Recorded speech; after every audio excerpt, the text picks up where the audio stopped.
Hi y'all, welcome back to my shop. This week we're going to use the project we worked on last week, that is a screw chuck. We're going to use it to make a little bitty ring bowl. Now, here's a close-up of these bowls. They're somewhere around 3.25, 3.5 to 4 inches. Using a small block like this out of a branch.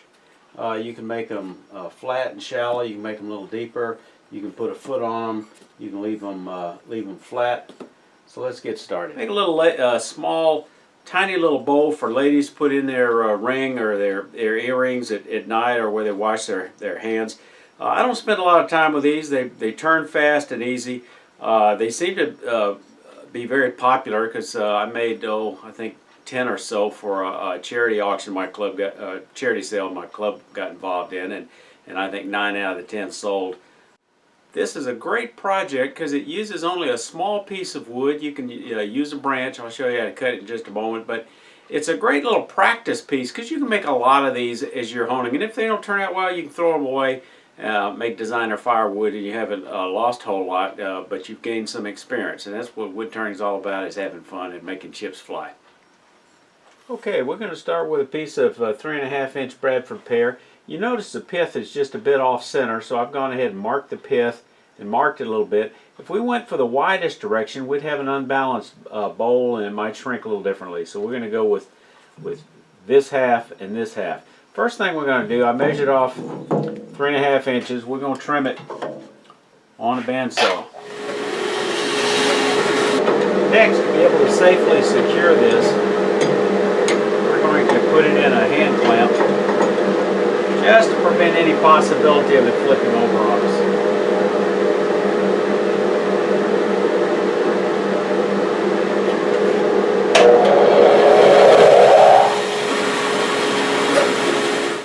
Okay, next thing we're going to do is mark center and drill a hole for the screw chuck we're going to use.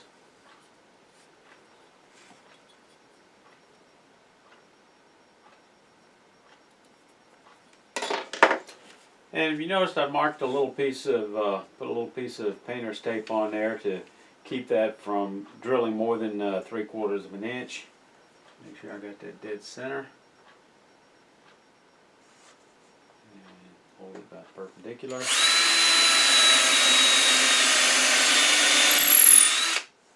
Okay, now it's mounted on the screw chuck. Okay, so now we're going to mount it on a screw chuck. As I showed before, I always like to rub a little bit of paraffin on it. And then take that block and screw it on.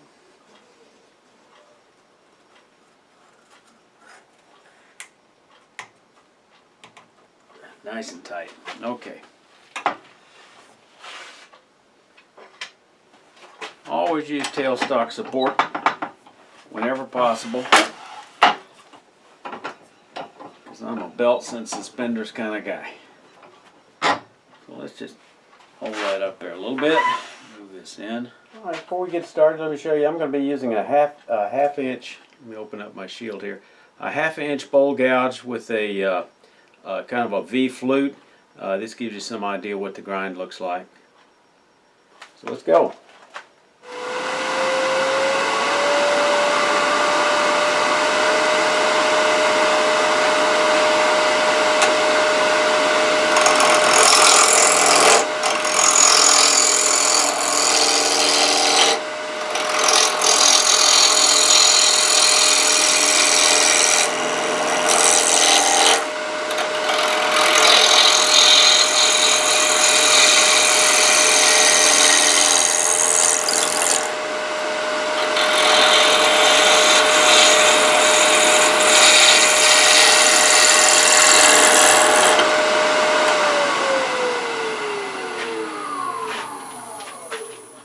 Okay, let's reposition this a little bit. I'm turning at a fairly high speed because this is very small. I'm turning right now, I'm turning about 1200 RPM.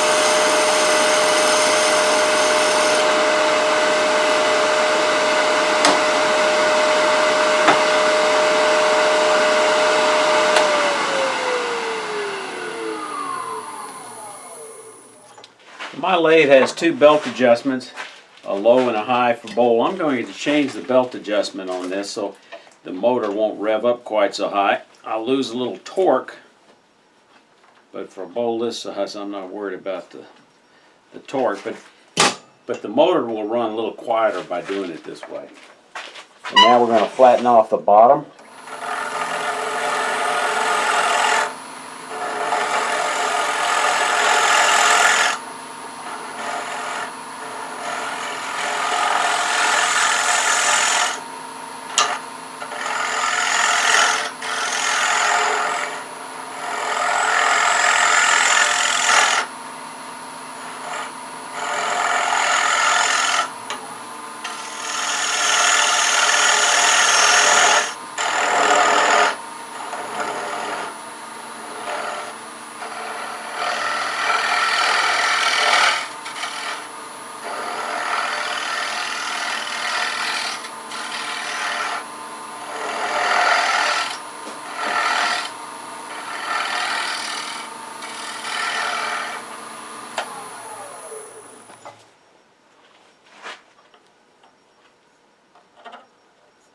Okay, we've gotten rid of the barks of just a touch.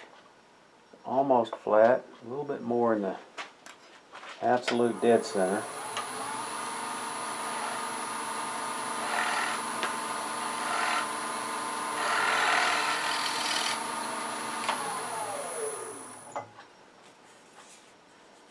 Okay. Now here's where we go ahead and we do a bit of sanding on the outside, and I'm going to put a couple of beads, so we're going to do that. I'm going to change this shape just a little bit.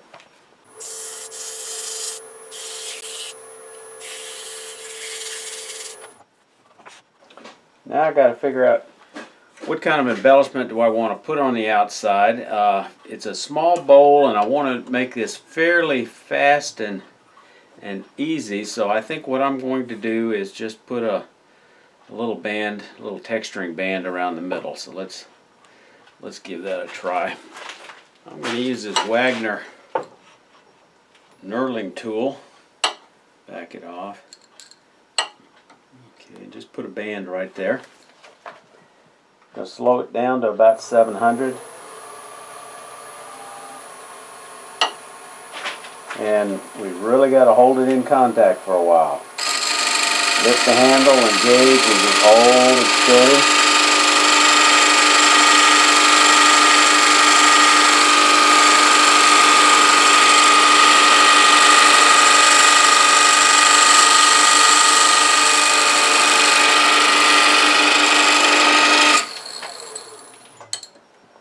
And we've got a nice little texturing band, and of course we're going to punch that up, just putting a little V groove on each side. Mark that with a pencil so I can see it better.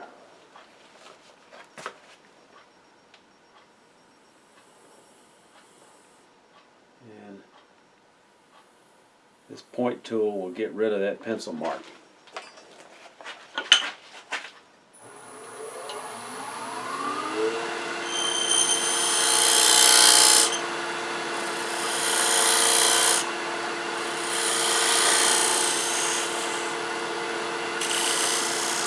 The handle roll across.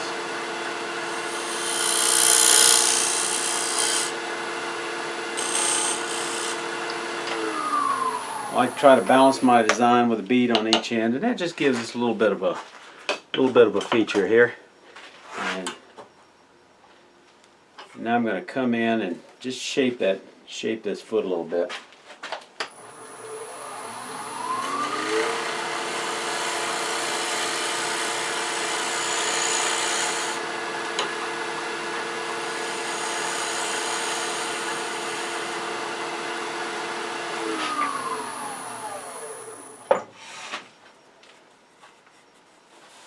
Yeah, I think we're ready to, nice and flat. It's certainly not going to rock on the edges. That's the main thing I'm interested in. So what I'm going to do is I'm going to go ahead and take this off, and we're going to mount it on a, let's see what we're going to do. So I'm going to use some Turner's tape, Put a couple little squares on here. And this is the glue block. It's a threaded glue block. And I've already checked the surface to make sure it's flat. Easier to cut this with a pair of scissors. I don't know if y'all can see that or not, but there's the tape we're putting on.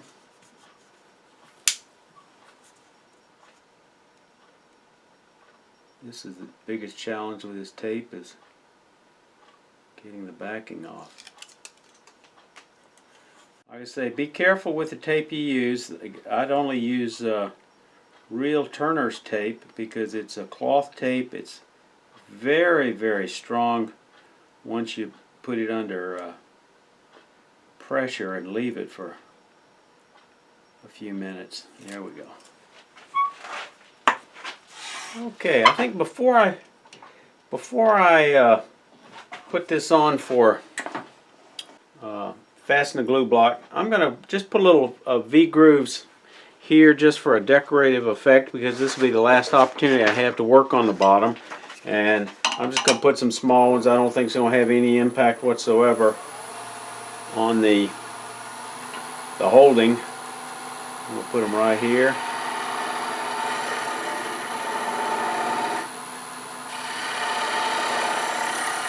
Just to give it a little bit of a decorative effect. Just touch that little #2 grit. Okay, now the challenge is taking it off, and I found sometimes I'm not strong enough to get this off without some assistance. So I'm using an old strap clamp, oil filter type of clamp. And I'm hoping that will do it. That's the one challenge sometimes with these screw chucks, is they're too strong. But that little bit of texturing will come in handy here. So I'm going to hold it down with one hand. Now it's taking off the hole. Let's do this. Let's use this wrench.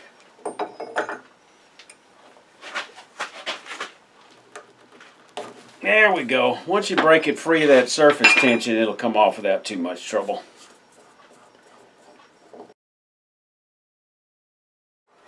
We'll put on our glue block.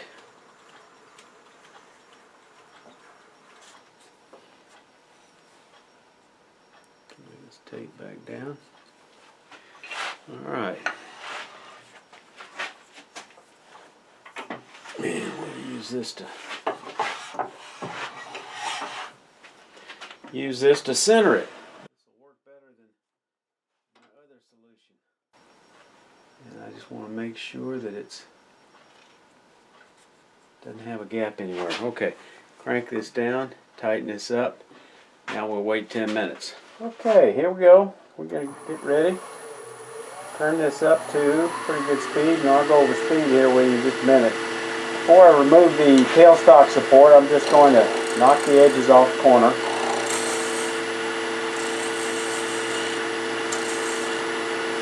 Maybe do just that.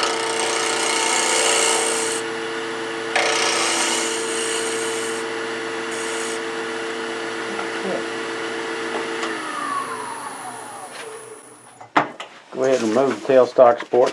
Stay out of the line of fire as I do turn this. Alright, first thing, I'm going to go ahead and drill a depth hole so I know about how deep to go. Now, this wood is green, but it's been cut and drying for over 6 months in my shop, so it's probably fairly dry. Let's look for the...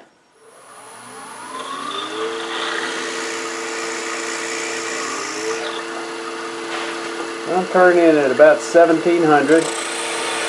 Light cuts, sharp tool.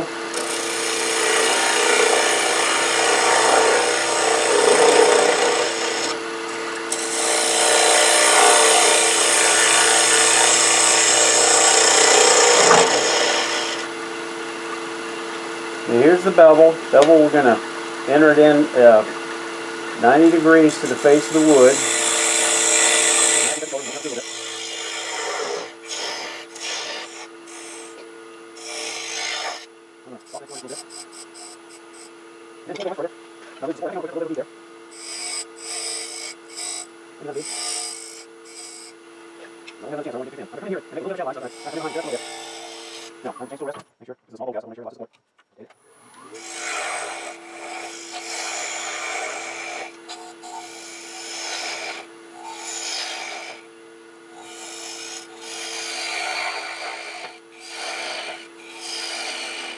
Not too bad here. I've got a little sharp edge I got to get rid of. Let's go ahead and do that. Get rid of that sharp edge. Just a slight shear scrape.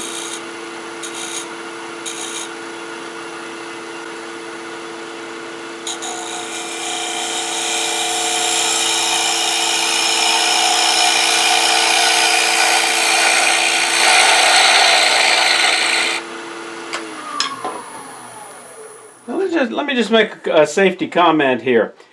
I've seen people, a lot of people, that'll touch the wood while it's turning it, that's a bowl. I say don't ever do it. Most of the time it's fine, you know what the wood is, it's smooth, but it's a bad habit and you're going to unconsciously reach out and touch a piece of spinning wood that's either got a sharp edge or it's got a void or it's got some rough area and it's liable to turn your fingers into hamburger meat. So just don't touch it while it's turning. There's no reason for it.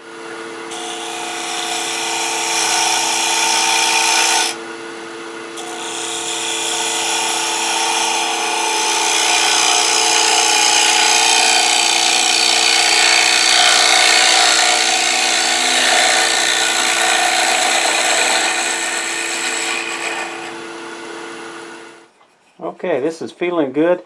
Now I think the very bottom, I'm going to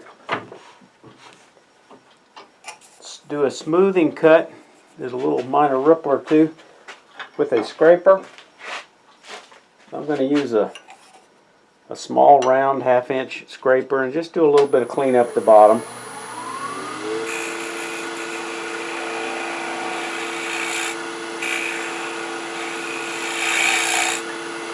Now, always keep the handle higher than the cutting edge on a scraper.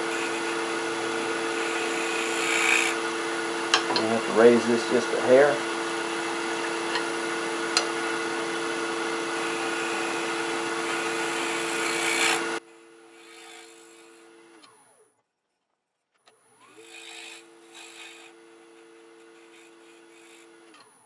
Okay, I like that. I'm feeling good. Feels smooth. All I gotta do is just might take off. I don't know if it's a weight. I don't want to get too fixed with this one.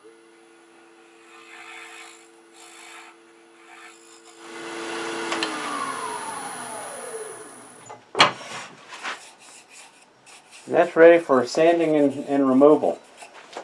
Okay, I finished sanding. Now it's time to take it off. I'm going to use a skew, and I'm going to try to get this in here safely where I put just a little bit of pressure, but you just want to start a little bit of a wedge and just light pressure, and then I'm going to lift at the same time. Okay, it's given.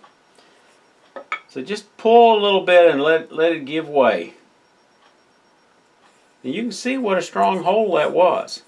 I'll do a little hand sanding around the base. I'm going to finish this with Minwax Antique Oil, my favorite finish. Before I do that, of course, I'll sign my name with pyrography. And I hope this has been enjoyable for you. I did want to show you how you can turn a small bowl without the use of a chuck. And now, a little message from my shop fairy. My Beatpot gave me this little bowl and I love it. I put my American Girl doll glasses in it. If you like this video, click on the like button. Don't forget to subscribe. Perfect.